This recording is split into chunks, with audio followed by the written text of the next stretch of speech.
Hello there. Do you ever wish that anorexia would just detach itself from your brain? Well, watch the following video, like or subscribe, and peace.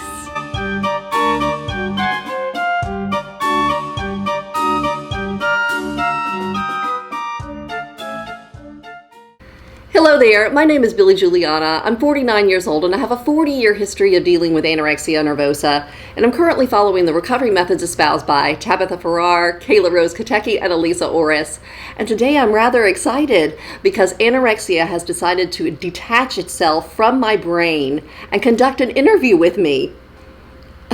I'm just a lowly YouTuber, so I'm feeling very flattered by this. So let me just preface the video by saying that and allow it to get on with its questions. I do not have much time, so stop gushing. And for the purposes of this interview, you can just call me Rex. Oh, Rex? Rex. Well, to me, Rex sounds a little imperialistic, and you can see that this is a very casual environment. So let me call you, no. Whatever. Let's get on with it. My time is valuable. Okay. Well, sure. You don't mind if I have a snack while we converse, do you? My time is valuable as well. Actually, I do mind. Oh, pardon me then. But I mind. So you say. But you also said that your time is valuable, so fire away with the questions. Fine. First, I want to ask, you do realize that I am Lord and Master of your brain? Oh, did I tell you that this snack is peanut butter ganache cake? Yeah. It's actually chocolate cake with peanut butter ganache frosting. I mean, how awesome is that? They're so good. Okay, continue. I'm sorry. You're not answering my question. When I am attached to your brain matter, you admit I am your Lord and Master?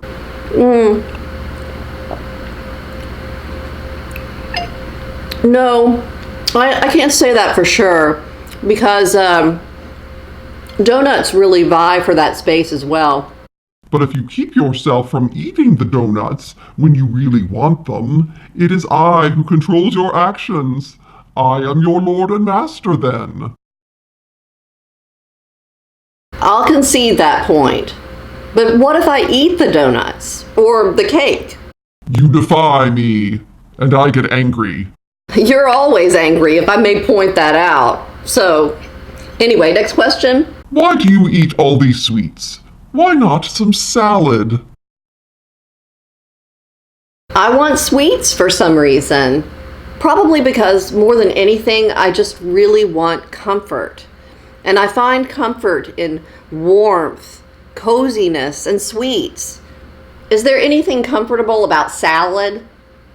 I shouldn't ask you, should I? I'll just ask you, is there anything comfortable about salad? Let me know. But I thought you liked being uncomfortable. Discomfort, hunger, weariness, all of these feed you and give you a sense of strength and purpose. Interesting idea, and very, very true for years. But now that you're over there, I just want comfort. And not counterfeit comfort, like rest after a run or salad after a run. But do you not find your constant coziness slothful? Look at all those people out there, working hard, exercising for longevity, for fitness, to look pictures of health. What other people? I'm talking to you. And this whole concept about sloth, really, in the English language, sloth can either mean a deadly sin or a cute animal. So, I mean, human beings make up crazy things to trip each other up. And you know what? I'm a human being. I'm just going to be who I am. And if that means slothful to some other person, that's fine. I don't care, because slothful can be a cute animal. Just saying. Such arguments. Don't you worry about getting fat? What's that? Fat! Your greatest fear. Think. What is your greatest fear? Pink Floyd. What? No, not Pink Floyd. You fear getting fat? I apologize, but I'm not sure I understand. What is fat? Oh, I better speed this interview up because you're forgetting the fundamentals already. Oh, actually, I'm quite comfortable like this. Fine. I'll ask then, don't you get bored if you're not always thinking of food? Yes, I do get bored. But you know what? If I get bored, something will always fill my mind up eventually. Like,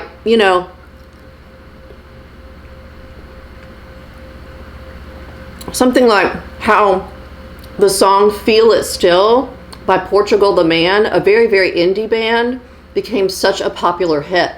I'm fascinated with the fact that that became such a big hit. So cool. You know that song? Ooh, I'm a rebel just for kicks now.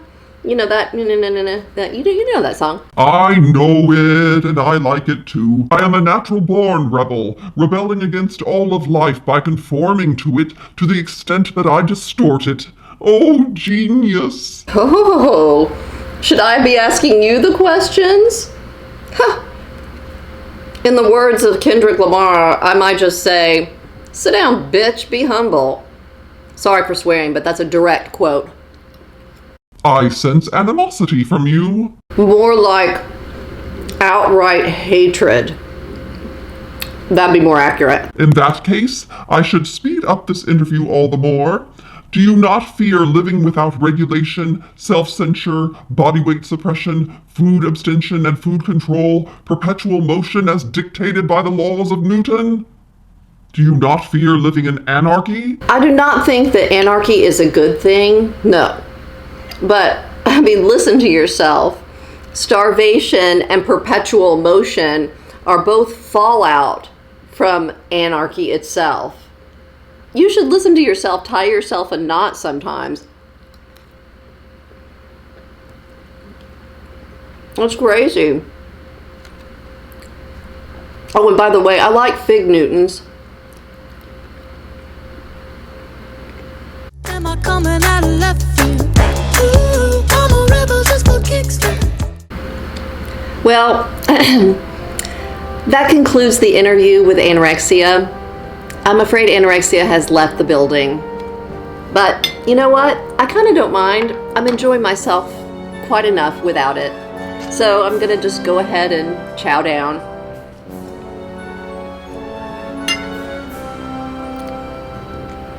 I wanted to ask Anorexia if it knew any good jokes or had anything about music that it wanted to share. But then it just departed. So, okay, it can stay gone as long as it wants.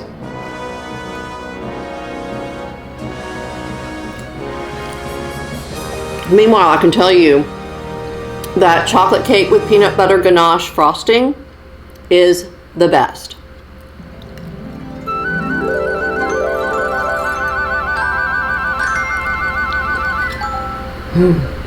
So, while I still have some cake left, I'll just entertain you with my own person, anorexia free, that is. Alright, so I love this comedian named Eddie Izzard, and he has this whole shtick where if at the Inquisition, the inquisitors of the heretics gave the choice of cake or death when accused.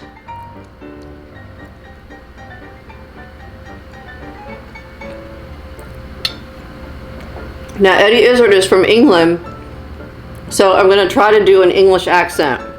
I'm going to imitate Eddie Izzard. So the inquisitor is saying to the heretic, cake or death? And the heretic says, cake, please.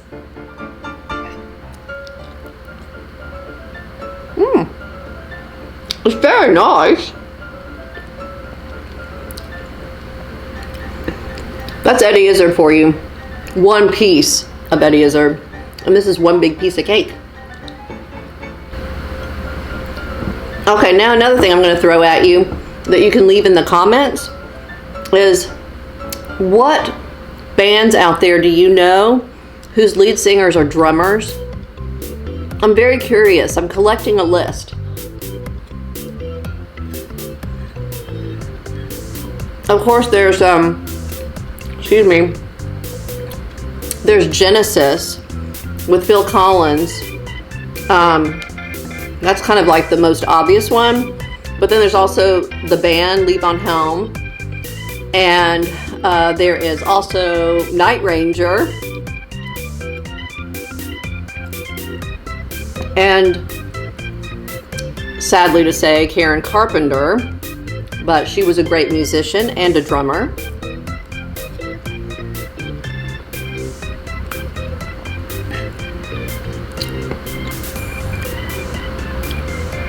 What other ones? Oh, the Romantics. Their drummer sang lead sometimes.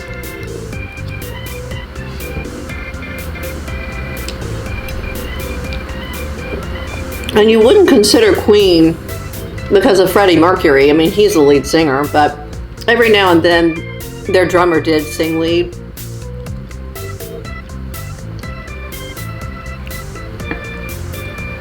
So who else?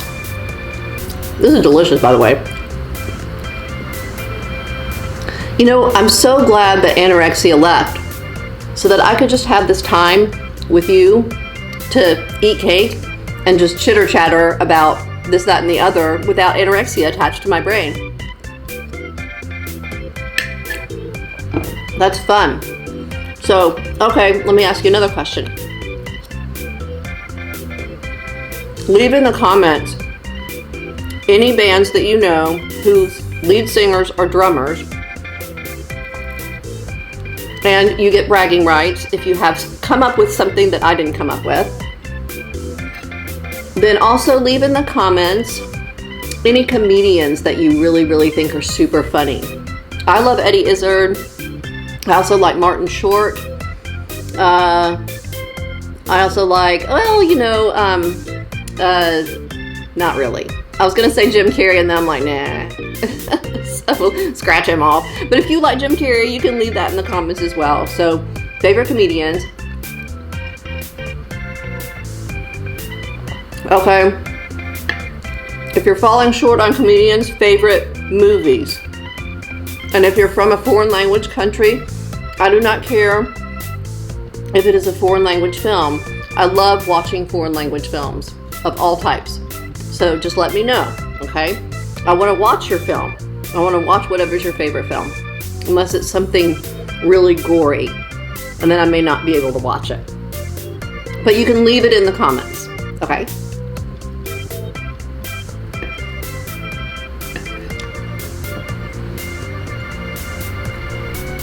Some of my favorite films include Picnic at Hanging Rock. Let me say that again because I had frosting in my throat. Picnic at Hanging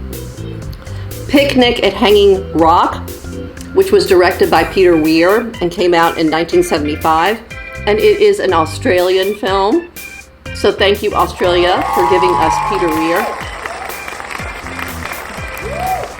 He's made a bunch of great movies over the years, like Gallipoli, The Year of Living Dangerously, Witness, Fearless, Green Card, Dead Poet Society. Those are all Peter Weir films. Great movies. So I like a lot of Peter Weir films, but Picnic at Hanging Rock was when he was still in Australia, and it's a great film. So, some other films that I really like are Sling Blade, which came out in the 90s. It's a Billy Bob Thornton movie, and it just captures Southern Gothic to a T. And it's very symbolic and allegorical in the telling. So check that movie out. It's slow, but it's really, really good.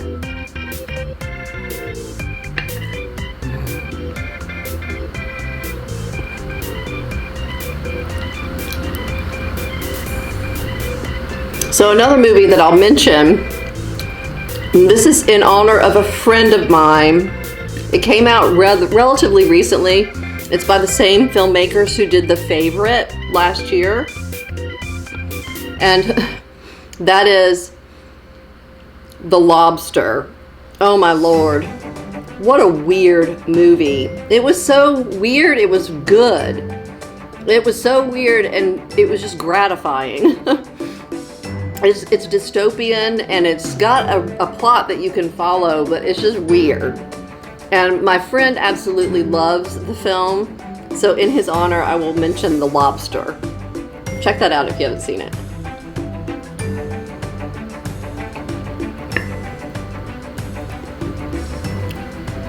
Also, another film that I love, which is a little gory, but it also is very allegorical and symbolic. And forgive me, my Norwegian friends, for mentioning a Swedish film, but it's a movie called Let the Right One In. And it came out in like 2010. And it is so, so good. It's about vampires, but it's a good vampire movie. So I'd check that one out too.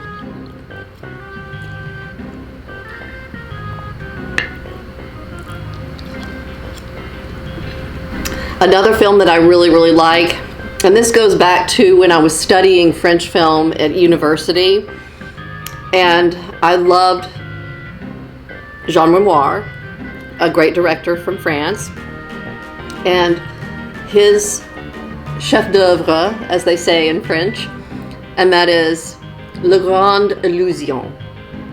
I hope I said that okay. It may be La Grande Illusion, but The Grand Illusion. That is one of my favorite films of all time. It's just such a beautiful movie. French film. Good.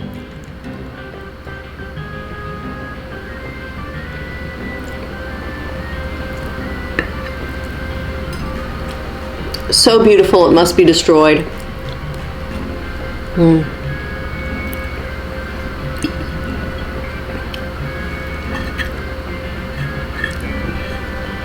So, again, leave in the comments what your favorite films are.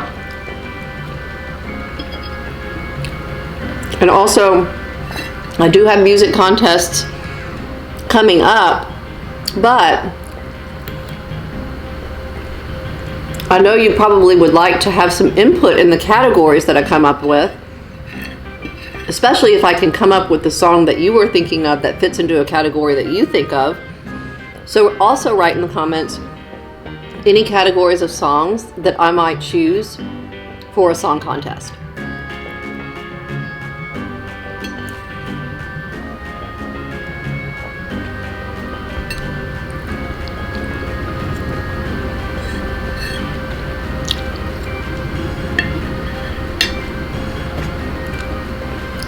So thank you for watching this video. I really appreciate your hanging with me while I did my interview with Anorexia, which was short because anorexia is departing my brain, which is nice. I don't mind that. And I don't mind interviews being short. Do you? Anyway, I also like just chit-chatting with you about things that are non-anorexia related since anorexia has left the building. And also wanted to mention that this whole video was set up to go around peanut butter ganache chocolate cake. I really wanted this cake, and I thought I'd share it with you. But I hope that you got cake as well and had your own snacks as you watch this video. That's what this is all about. Comfort. I want constant comfort, not counterfeit comfort, like rest after a run, or a salad after a run, or rest after a salad, or a salad. What in the world? No. I want the constant comfort that comes with freedom, and I want the constant comfort that comes with peace of mind. So that said, everyone, please go take care, eat loads of cake and donuts, enjoy yourselves, and peace.